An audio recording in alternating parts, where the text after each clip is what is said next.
I'm recording this as a voiceover after the run, just because I thought that would be easier than playing and commenting at the same time. Alright, I'm going to take the upgrade on Bash here, which gives me a lot of early damage, which is very helpful on these early floors. I want the shops for removes, but I don't want that burning elite, so I'm going left instead. Basic strategy to start is just play Bash and strikes until dead.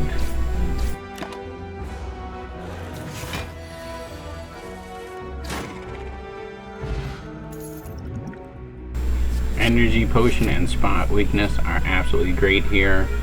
Taking max health, a quick, easy relic, even though it's boot. Just trying to jump through as many events, taking any kind of card removes that we can. That's a fantastic relic that's going to help us a lot later. And then we upgrade that Spot Weakness. A couple more easy upgrades. Don't worry about that health. We just want to get as strong as possible to kill as quickly as possible. Flex Pot is fantastic, and this is actually a great clash take because you're going to remove those defends. Maw Bank gets us a little bit more money, rest for that health back, and we go back to strength and killing as quickly as possible.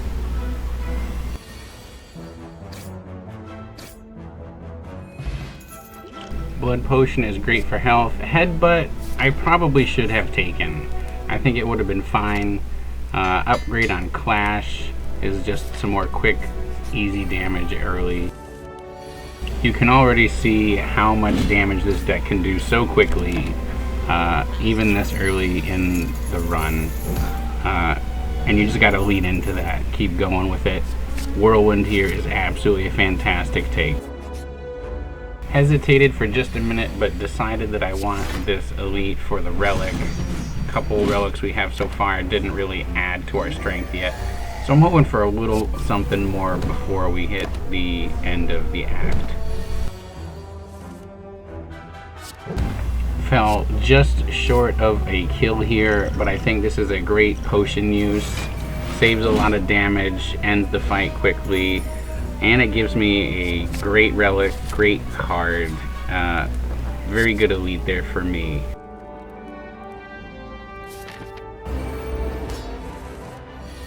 First step in the strategy here is basically just draw so we can get that Bash up as quickly as possible.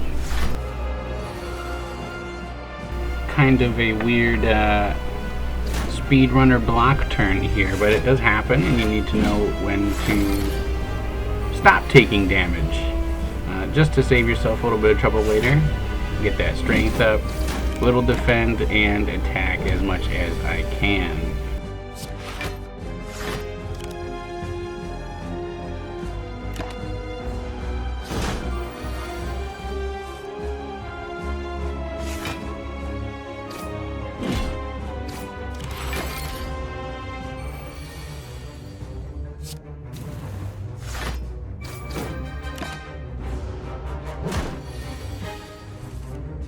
Here I play a little defensively, not attacking, just because I'm already taking quite a bit of damage, but it would have probably been okay either way.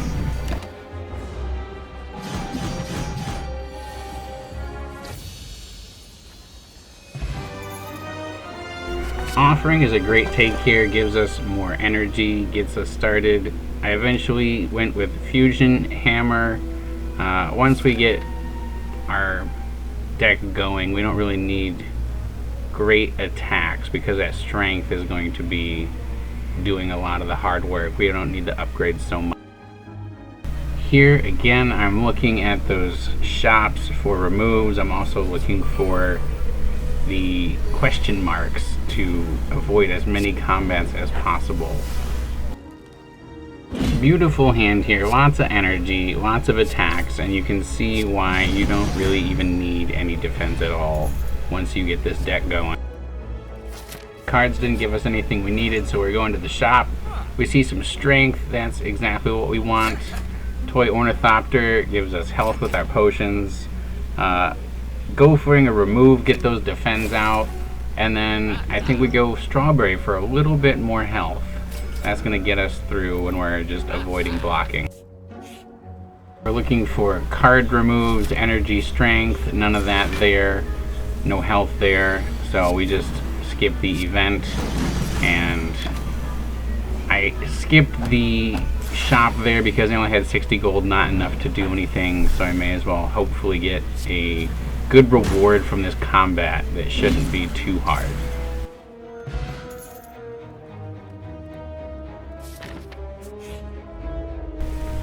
Here we don't get a great turn 1 draw because Sneko's not attacking, so we lose some strength. And this confused buff makes that offering not give us any actual energy, but it is good because we do end up getting into that bash. We get some draw, and that's what we really want. If we can't get the strength, we at least want that vulnerable damage to help us end these fights as quickly as possible.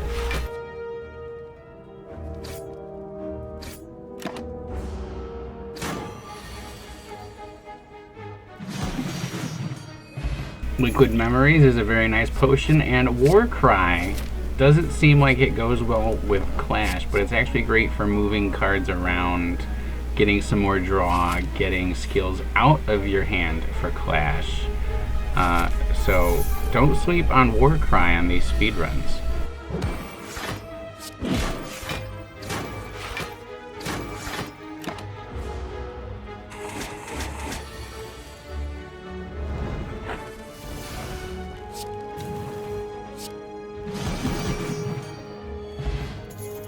Not great rewards here. The potion we don't need, the cards we don't need. We're looking for energy, strength, draw.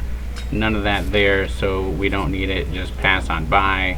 Keep resting, taking free relics. Heavy Blade goes great with the strength we are getting. Don't want the bites, just keep on skipping it. Now it is a speed run, but I did have to go out of my way just to fight these guys. I want to keep that gold on hand for removes. I've also got Courier, which I'm going to be using later to get some relics. So not willing to lose the gold here, even though it does take me a little bit of time to work through the bandits.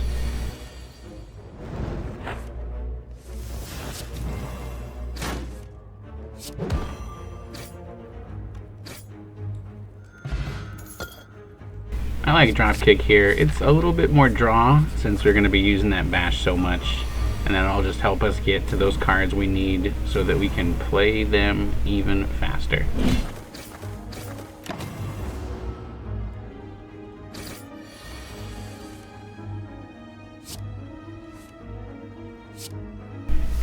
Not the cleanest play here, but I think I did okay considering the time.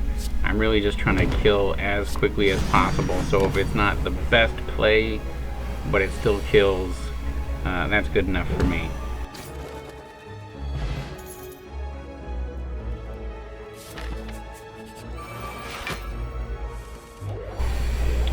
Whirlwind is so nice here. It's almost a requirement for these. You need some kind of AoE. This or an Immolate would also work really well. But it just shows you how, even with a little bit of strength, sometimes that AoE is necessary to get through some of these tough multi-enemy combats.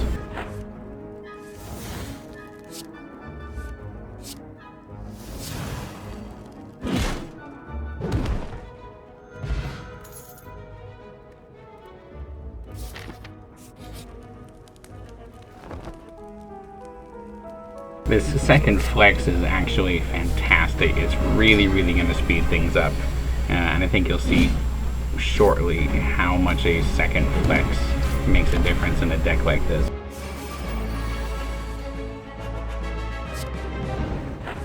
This is a kind of a dream turn with that offering. You got that spot weakness, flex going off. Real big whirlwind here. Shows exactly why you want to take Whirlwind as soon as you see it, just because it makes these things so much easier. get that bash on there, get some vulnerable, and we're almost done here.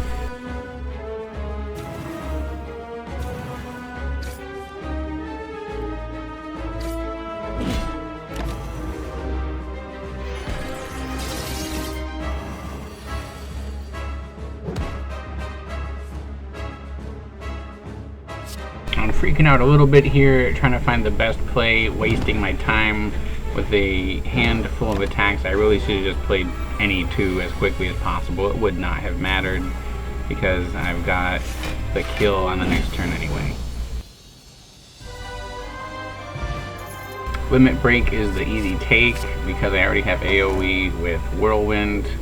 I opt for Pyramid just because of the downsides of Sozu and Runic Dome. I want to have potions in my back pocket. Using spot weakness is hard, not impossible, but hard with Runic Dome. So I just decided to keep it easy with Pyramid, though it does run the risk of clogging up my hand with some of the strikes that go unused from time to time, but it doesn't make a large difference. But I would still probably recommend going with an energy relic. It just gives you a lot of ability to play cards and get through combat quickly. These spikers were honestly the most annoying part of all of Act 3 just because I didn't have a lot of defend to deal with their thorns. So I was just trying to build up strength to kill them with one big hit. Skip the Orb Walker event. Not worth the relic to risk a fight drawing out that you don't need.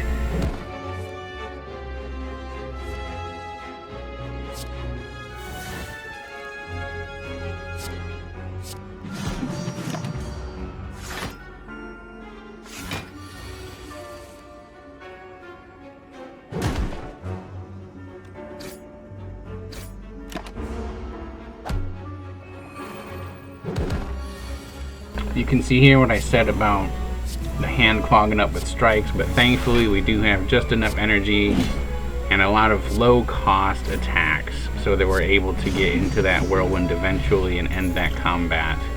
And take a double strike because multi-hit attacks with strength are just super strong.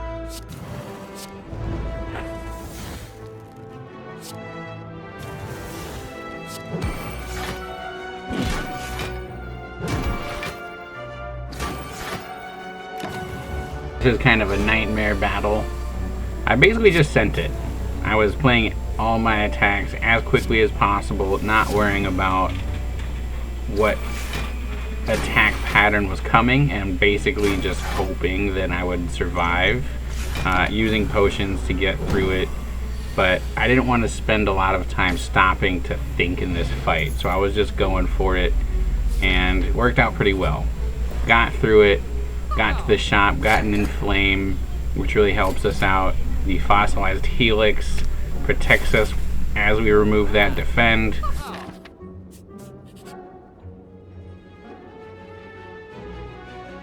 Short hesitation here. Some of my past runs I took the upgrade instead, and I think it was the right choice, but I ended up dying because of misplays. But at this point of the run, with how much healing I was relying on, I felt like losing the healing was not the right play, and the upgrades were not worth it. So I decided to take the time to battle Guardian and get a relic, even though it did slow me down a bit. After the fact, doing this voiceover, I can see how badly I misplayed here with offering. But that's what these runs are like. Sometimes it's not really about making the best play, it's just about making a quick play. Don't waste time on decisions, just make decisions quickly.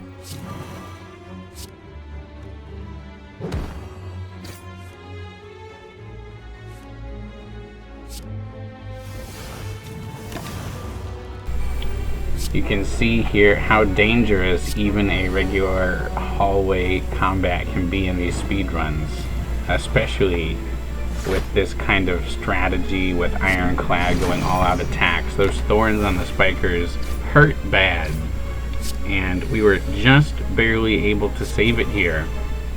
Thankfully we have a couple of campfires coming up, otherwise it could have been much worse.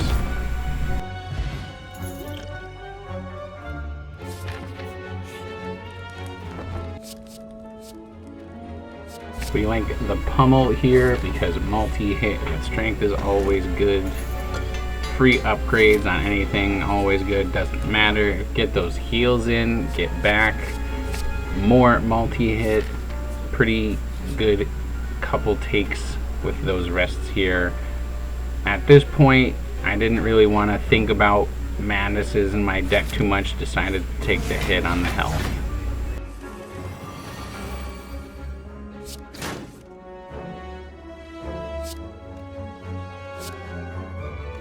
Just a small tip for when you're playing, trying to go as quickly as possible.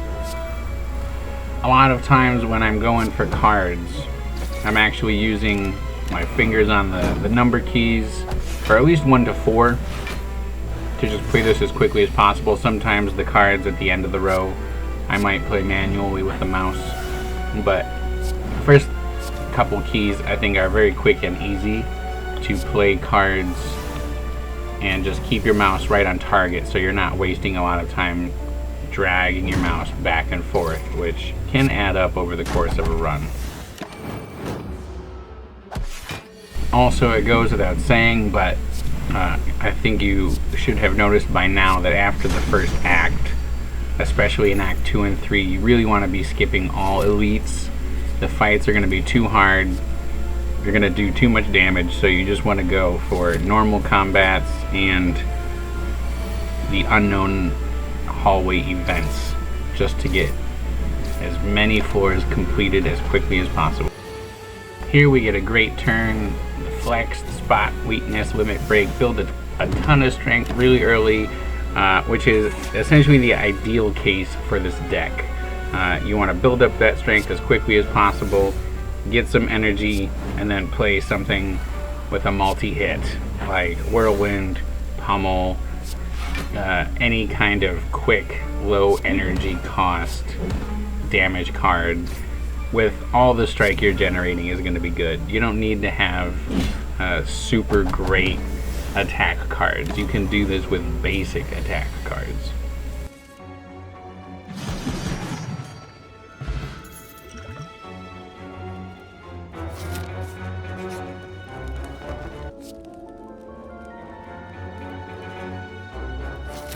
Time Eater is probably the hardest boss to do this achievement on, just because of the card counting limitations per turn, and it's really going to affect the way you navigate and get to your win condition here. So the first turn I tried to build up as much strength as possible and continuing that, and I'm just trying to end on a decent number. I'm trying to use all 12 cards here, and then hopefully go all out with a really big turn next time.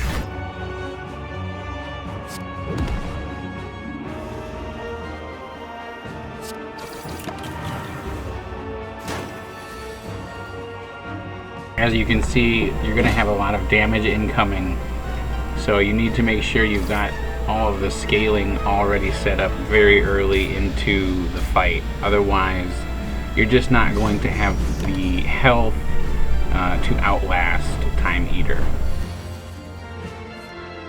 Very last turn, Bash is showing up. We get drop kick for draw, free attack, and a multi-hit pommel.